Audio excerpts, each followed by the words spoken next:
Hello, welcome to Timeless Tales, and thank you for joining us for another timeless classic. Today I'll be reading to you The Golden Bird from the Brothers Grimm fairy tales.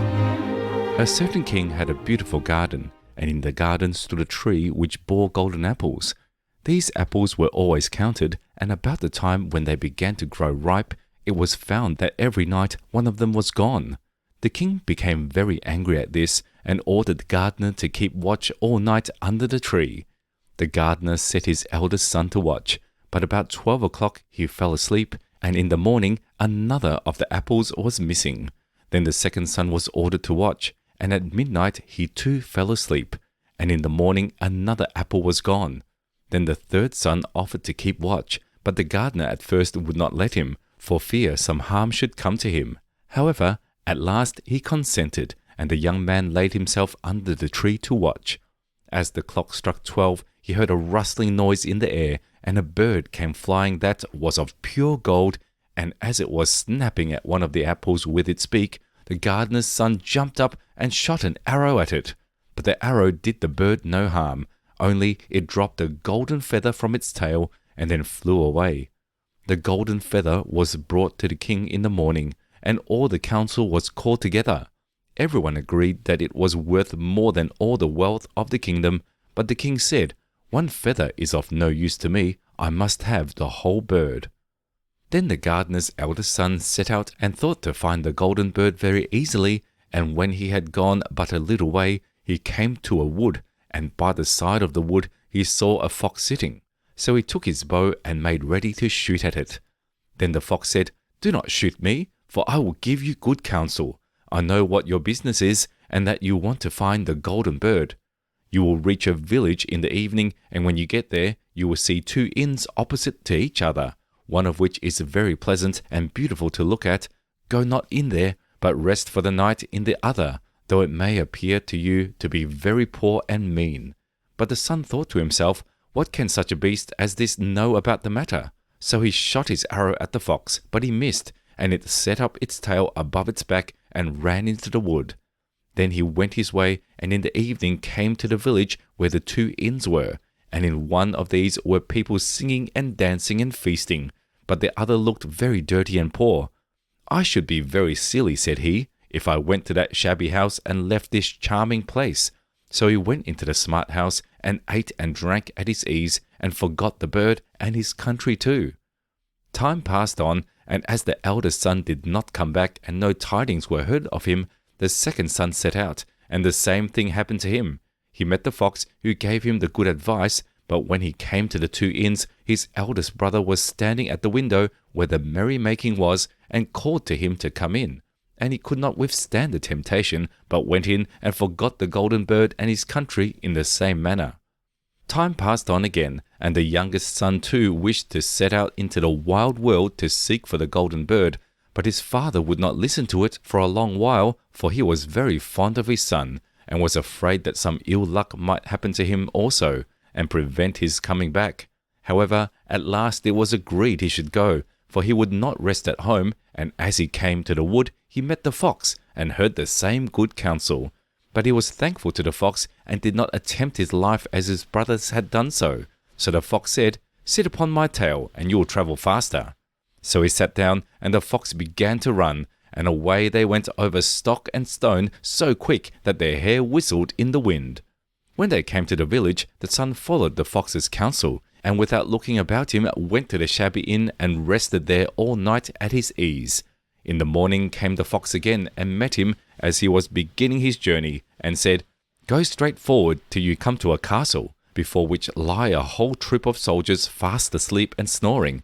Take no notice of them, but go into the castle and pass on till you come to a room where the golden bird sits in a wooden cage.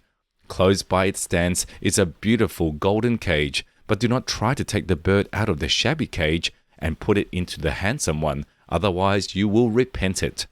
Then the fox stretched out his tail again, and the young man sat himself down, and away they went over stock and stone till their hair whistled in the wind. Before the castle gate all was as the fox had said, so the son went in and found the chamber where the golden bird hung in a wooden cage, and below stood a golden cage, and the 3 golden apples that had been lost were lying close by it. Then thought he to himself, it would be a very droll thing to bring away such a fine bird in this shabby cage. So he opened the door and took hold of it and put it into the golden cage. But the bird set up such a loud scream that all the soldiers awoke, and they took him prisoner and carried him before the king. The next morning the court sat to judge him, and when all was heard, it was sentenced him to die, unless he should bring the king the golden horse, which could run as swiftly as the wind, and if he did this, he was to have the golden bird given him for his own. So he set out once more on his journey, sighing and in great despair, when on a sudden his friend the fox met him and said, "You see now what has happened on account of your not listening to my counsel? I will still, however, tell you how to find the golden horse, if you will do as I bid you. You must go straight on till you come to the castle where the horse stands in his stall. By his side will lie a groom fast asleep and snoring. Take away the horse quietly, but be sure to put the old leathern saddle upon him, and not the golden one that is close by it." Then the son sat down on the fox's tail, and away they went over stock and stone till their hair whistled in the wind. All went right, and the groom lay snoring with his hand upon the golden saddle. But when the son looked at the horse, he thought it a great pity to put the leathern saddle upon it. "I will give him the good one," said he. "I am sure he deserves it." As he took up the golden saddle, and the groom awoke and cried out loud, that all the guards ran in and took him prisoner, and in the morning he was again brought before the court to be judged, and was sentenced to die. But it was agreed that if he could bring thither the beautiful princess, he should live, and have the bird and the horse given him for his own. Then he went his way very sorrowful, but the old fox came and said, "Why did you not listen to me? If you had, you would have carried away both the bird and the horse. Yet will I once more give you counsel. Go straight on, and in the evening you will arrive at the castle. At 12 o'clock at night the princess goes to the bathing house. Go up to her and give her a kiss, and she will let you lead her away. But take care you do not suffer her, and go and take leave of her father and mother." Then the fox stretched out his tail, and so away they went over stock and stone till their hair whistled again. As they came to the castle, all was as the fox had said, and at 12 o'clock the young man met the princess going to the bath, and gave her the kiss, and she agreed to run away with him, but begged with many tears that he would let her take leave of her father. At first he refused, but she wept still more and more, and fell at his feet, till at last he consented. But the moment she came to her father's house, the guards awoke, and he was taken prisoner again. Then he was brought before the king, and the king said, "You shall never have my daughter unless in 8 days you dig away the hill that stops the view from my window." Now this hill was so big that the whole world could not take it away, and when he had worked for 7 days and had done very little, the fox came and said, "Lie down and go to sleep, I will work for you." And in the morning he awoke, and the hill was gone. So he went merrily to the king, and told him that now it was removed, he must give him the princess. The king was obliged to keep his word, and away went the young man and the princess, and the fox came and said to him, "We will have all three, the princess, the horse, and the bird." "Ah," said the young man, "that would be a great thing, but how can you contrive it?" "If you will only listen," said the fox, "it can be done. When you come to the king and he asks for the beautiful princess, you must say, 'Here she is.' Then he will be very joyful, and you will mount the golden horse that they are to give to you, and put out your hand to take leave of them. But shake hands with the princess last. Then lift her quickly on the horse behind you, clap your spurs on his side, and gallop away as fast as you can." All went right. Then the fox said, "When you come to the castle where the bird is, I will stay with the princess at the door, and you will ride in and speak to the king, and when he sees that it is the right horse, he will bring out the bird, but you must sit still and say that you want to look at it to see whether it is a true golden bird, and when you get it into your hand, ride away."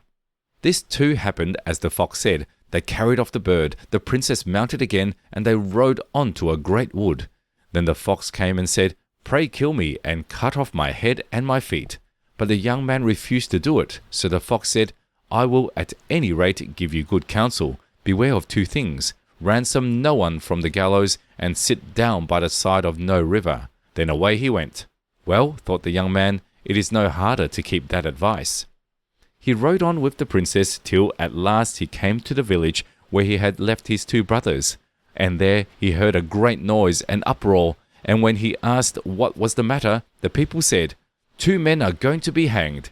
As he came nearer, he saw that the 2 men were his brothers who had turned robbers, so he said, "Cannot they in any way be saved?" But the people said no, unless he would bestow all his money upon the rascals and buy their liberty. Then he did not stay to think about the matter, but paid what was asked, and his brothers were given up and went on with him towards their home. And as they came to the wood where the fox first met them, it was so cool and pleasant that the 2 brothers said, "Let us sit down by the side of the river and rest a while, to eat and drink." So he said yes, and forgot the fox's counsel, and sat on the side of the river, and while he suspected nothing, they came behind and threw him down the bank, and took the princess, the horse, and the bird, and went home to the king their master, and said, "All this have we won by our labour." Then there was a great rejoicing made, but the horse would not eat, the bird would not sing, and the princess wept. The youngest son fell to the bottom of the river's bed. Luckily it was nearly dry, but his bones were almost broken, and the banks were so steep that he could find no way to get out. Then the old fox came once more, and scolded him for not following his advice, otherwise no evil would have befallen him. Yet, he said, "I cannot leave you here, so lay hold of my tail and hold fast." Then he pulled him out of the river, and said to him as he got upon the bank, "Your brothers have set watch to kill you, if they find you in the kingdom. So he dressed himself as a poor man, and came secretly to the king's court, and was scarcely within the doors when the horse began to eat, and the bird to sing, and the princess left off weeping. Then he went to the king, and told him all his brothers' roguery, and they were seized and punished, and he had the princess given to him again, and after the king's death he was heir to his kingdom. A long while after, he went to walk one day in the wood, and the old fox met him, and besought him with tears in his eyes to kill him, and cut off his head and feet. And at last he did so, and in a moment the fox was changed into a man, and turned out to be the brother of the princess, who had been lost a great many years. Did you enjoy that story? Subscribe to this channel for more. See you next time.